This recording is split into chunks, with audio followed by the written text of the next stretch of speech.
So you think they like breathe through their skin or what? When students are compelled to ask the questions that I want to ask them, but they're creating these questions on their own, that's when their minds are actually engaged. Do you see any sort of like respiration happening anywhere? No, I do not. Oh my.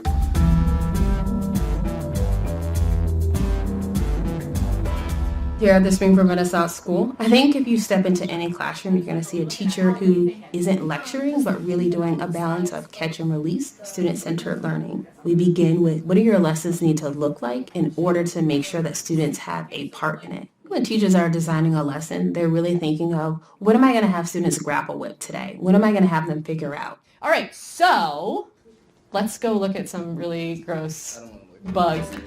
I think if you overstructure a lesson, then you lose your students. Yeah, you might be really, really organized and you might tick every one of your boxes, but you lose them. So if I can be flexible enough as an educator to let them guide the instruction, that's where real learning lies.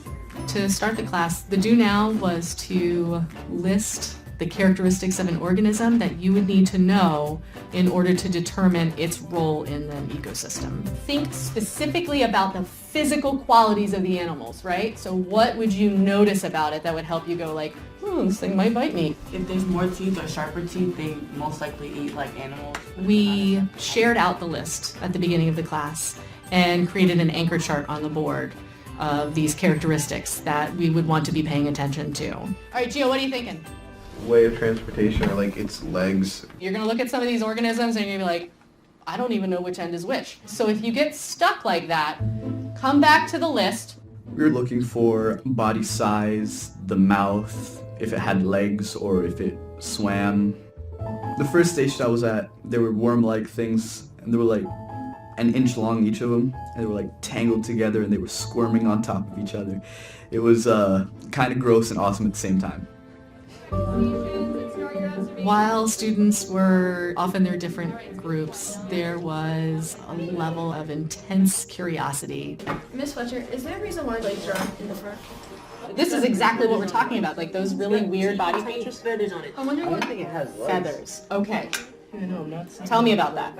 And when I know that like, yes, I've got them, is when they start asking the questions that I'm hoping that they would ask. These like roly-poly looking ones, they're the isopods?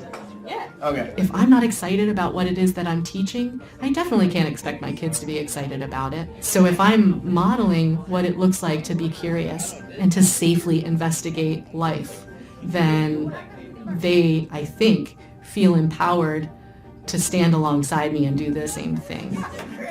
With Miss Fletcher, she's pretty curious, and it makes you want to go along with her and like learn with her, because she's only human, she doesn't know everything, so it's really fun to learn things with her. Why are they moving? That's a good question. Why wouldn't they move? So that we can't see them? Curiosity allows you to push yourself to understand more, to ask questions.